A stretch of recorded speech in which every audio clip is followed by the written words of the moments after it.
Hey everyone, welcome back to Crackcase. I am your host, Sharika, and today we're diving into a story that's both heartbreaking and unforgettable. The tragic murder of Selena Quintanilla. I'm sorry if I butchered her name, I really did try my best to learn how to pronounce her name. Anyways, Selena was known as the queen of Tejano music, and this is a case that really did shook the world. Even decades later, people are still talking about it, and the reason why I've covered the story is because there is a chance that Yolanda might be getting a parole, hence I'm sharing her story. It still resonates with so many people. Till this day, everyone still talks about her. So if you're new here, please do consider subscribing and liking this video so that it will encourage me to make more videos for you. So with that being said, let's get into it. Selena was born in April 16, 1971 in Lake Jackson, Texas, to her parents, to Abraham and Marcela Quintanilla. She grew up in a musical family. Her dad was a musician, her brothers were a musician,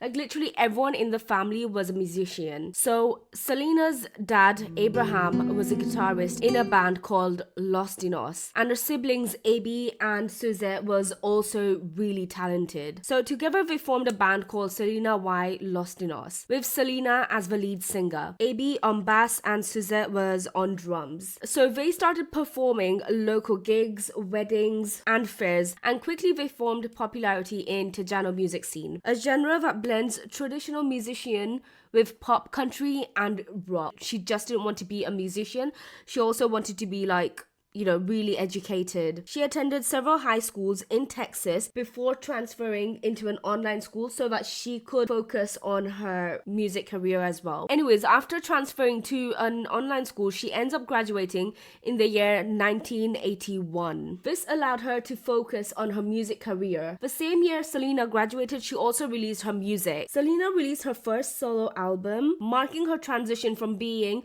a part of a family band to a solo artist. Now let's talk about Selena as a person. She was known for her bubbly personality, kindness, and she also had a lot of empathy for another human being. She had an incredible work ethic and was a perfectionist when it came to making music. Whether it was a song, album, or live performance, Selena always gave her best. Like, she gave 100% to everything. So in 1989, Selena's brother AB recruited another musician whose name was Chris Perez. Now the reason why AB hired Chris was because he wanted Perez to be the lead guitarist, and quickly Selena and Chris, they end up developing feelings for one another. But Selena's father, Abraham, he wasn't too happy about it because he thought that Selena should be focusing on making music and not get into any sort of relationship. In fact, he didn't like it so much to a point he actually fired Chris. But later on, Chris and Selena, they really wanted to make the relationship work. So what they did,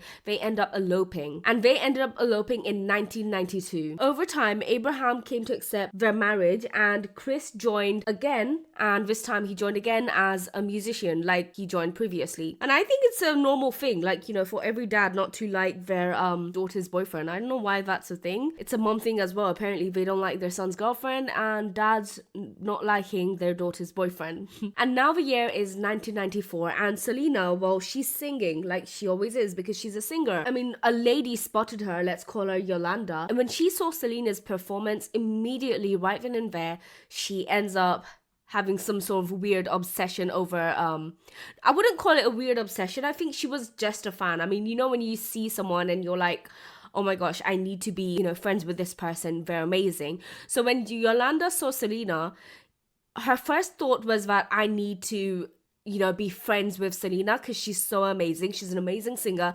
I love her. When Yolanda came home, she ends up calling Selena's manager, aka Selena's dad, Abraham. She ends up calling him and she's like, I am a big fan of your daughter.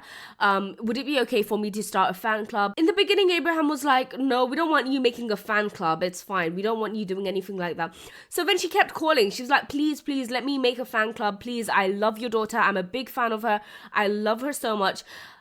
Abraham kept saying no. Anyways, Abraham then later told her that, look, even if you do want to start a fan club, I'm not paying any money. I'm not giving any money for that because, we're short on money. And she was like, that's fine. You don't have to give any money. I will do everything. It's all on me. You don't even have to spend the money, but please let me start. Abraham kept thinking. He was like, well, I don't know what to say. So then he was like, no. Anyways, after saying no, he ends up hanging up, but she still decides to open a fan club for Selena, despite Abraham saying no. So basically what Yolanda did in that fan club, she sold t-shirts, mugs, hats, you name it. She sold everything. She ends up making around like $3,000. She even took that money to Abraham, aka Selena's manager, who is Selena's dad, Abraham. When Abraham saw how good Yolanda was doing, he was like, you know what? You can't even actually work for us. Like, Yolanda was hired by Selena's dad because of how good she was doing, and Selena had a clothing store which was called Selena's Boutique. For a while, everything seemed fine, you know, like Yolanda was doing really good. The employees working in Selena's Boutique loved Selena so much that all of them actually, you know, put their money together to buy Selena a ring, because apparently Selena was a big fan of egg. Now, I don't know why she loved eggs. For some reason, she just loved egg. I couldn't really find anything on the Google why she even loved the shape of egg. Every one of them actually ends up giving money to Yolanda so that Yolanda could buy Selena a ring, since Yolanda was the only one that could directly keep in touch with the family. So they were like, we love Selena so much, can you please buy her a ring? So what Yolanda does, she ends up pocketing the money, and while she pocketed the money, she ends up taking Selena's card, and she ends up buying Selena the ring with her very own money. You mean so much to me. I bought you a little present. Yolanda? You shouldn't have done that. Oh my gosh. That is so beautiful. A ring with an egg.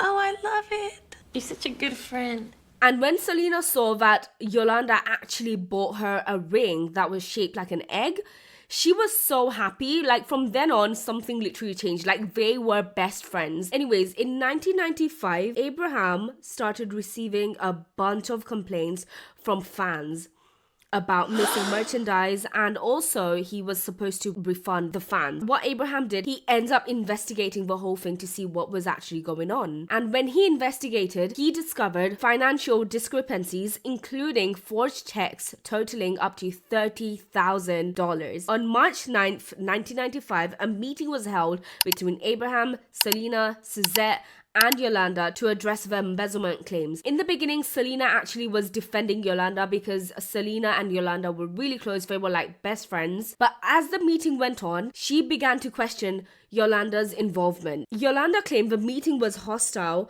because Abraham and Suzette was yelling at her, and Selena tried to mediate. Anyways, in the heat of the argument, Yolanda ends up getting fired by Selena's dad, Abraham. But while she left, it was the tax season, and what Yolanda did, she ends up taking the tax papers with her. Like, she didn't realize or something, I don't know.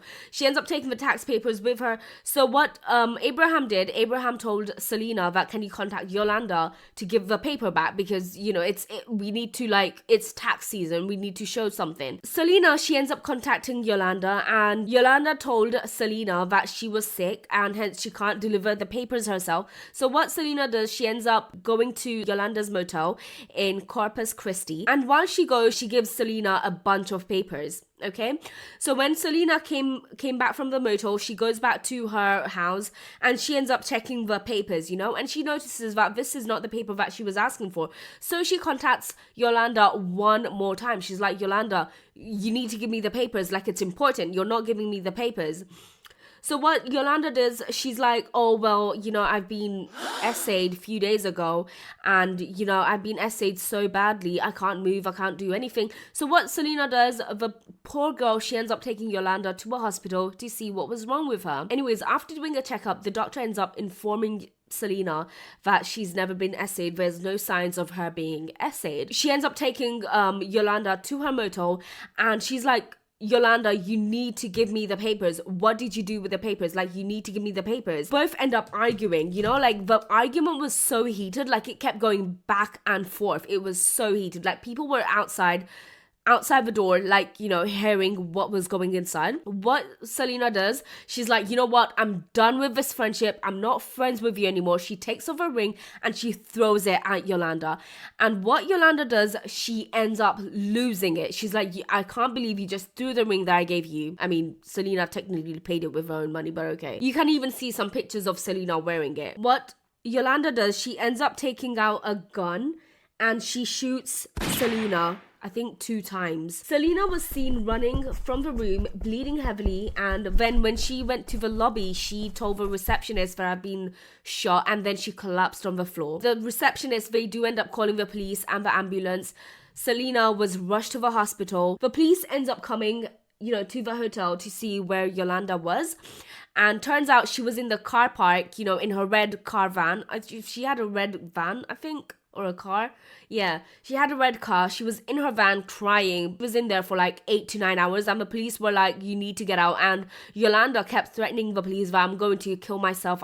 I'm going to kill myself. I'm done. I'm killing myself. This kept going for 9 hours. Anyways, eventually Yolanda does end up giving up. During her interrogation, Yolanda finally confessed that she did shoot Selena, but she did it out of anger and she honestly didn't mean to shoot her. But she did like say that it was an accident and, you know, like I said, she didn't mean to shoot her. She also told Selena that she was, you know, suicidal.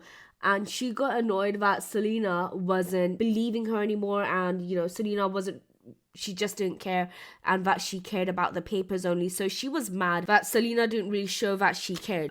She also said that she didn't mean to shoot Selena. So basically what happened, she ends up taking out the gun because she wanted to shoot herself. And what Selena did was, Selena wrestling for the gun, Yolanda accidentally shooted Selena.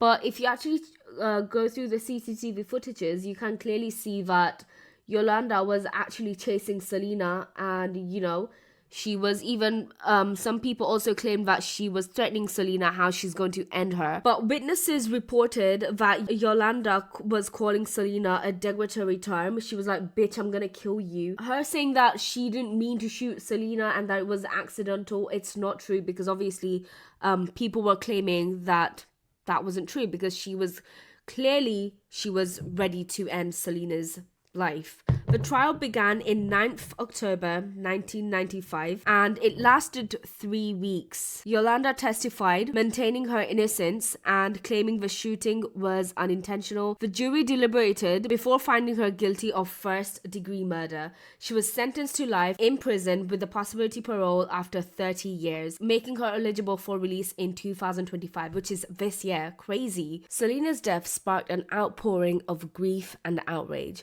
because at the age of only 23 years old, when she was only starting out, till this day she is remembered as a legend in music and a symbol of hope and inspiration for so many. So what do you think? Should Yolanda be granted parole in 2025? And how do you feel about this recent documentary that shares her side of the story? Let me know in the comments below. If you enjoyed the story, please don't forget to like and subscribe. Thank you for tuning in today. This has been a Cracked Case, and I'll see you on my next one.